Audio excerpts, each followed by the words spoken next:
नमस्कार मित्रांनो, स्वागत आहे आपलं महा गव्हर्नमेंट एक्झाम या यूट्यूब चॅनलवर। तर आज आपण TCS पॅटर्न आणि IBPS पॅटर्ननुसार काही महत्त्वाचे प्रश्न बघणार आहोत। तर मित्रांनो, व्हिडिओ शेवटपर्यंत पूर्ण नक्कीच पहा। तर मित्रांनो, यातला पहिला प्रश्न आहे, चार नगरातले माझे विश्व हे यांचे एक आत्मचरित्र आहे। जयंत नारळीकर यांचे एक आत्मचरित्र आहे। पुढचा प्रश्न, खालीलपैकी कोणते विधान योग्य आहे? पहिलं विधान आहे, बाबर हा मुघल सत्तेचा संस्थापक होता आणि दुसरं विधान आहे, दौलत खान लोधीने भारतावर कूच करण्यासाठी बाबरला आमंत्रित केले। याचं उत्तर आहे 1 आणि 2 दोन्ही विधान योग्य आहे। पुढचा प्रश्न, खालीलपैकी कोणती नदी ही महानदीची उपनदी आहे जी महाराष्ट्र राज्याशी संबंधित आहे? शिवनाथ नदी ही महाराष्ट्र राज्याची संबंधित आहे। पुढचा प्रश्न, खालीलपैकी कोणत्या राज्यात सरहुल उत्सव साजरा केला जातो? झारखंड या राज्यात सरहुल हा उत्सव साजरा केला जातो।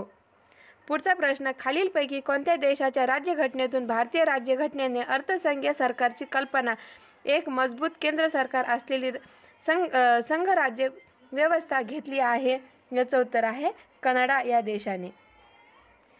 पुढचा प्रश्न, भारतीय राज्यघटनेचे खालीलपैकी कोणता अनुच्छेद अल्पसंख्याकांना शैक्षणिक संस्था स्थापन करण्याचा आणि चालवण्याचा अधिकार देतो?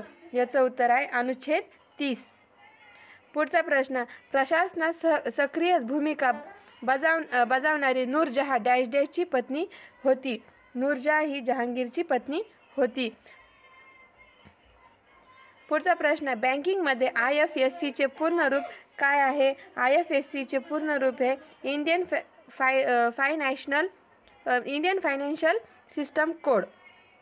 पुढचा प्रश्न, खालीलपैकी कोण महाराष्ट्र राज्याच्या कार्यकारिणीचा भाग नाही? मुंबई उच्च न्यायालय मुख्य न्यायमूर्ती नाही। याचं उत्तर आहे मुंबई उच्च न्यायालयाचे मुख्य न्यायमूर्ती नाही। पुढचा प्रश्न, दलितांसाठी पंढरपूर येथे डॅश डॅशचे दरवाजे उघडण्यासाठी साने गुरुजींनी आमरण उपोषण केले होते? विठ्ठल मंदिरमध्ये। थँक्यू फ्रेंड्स, माझं चॅनल सबस्क्राईब करा, लाईक करा आणि शेअर करा। धन्यवाद।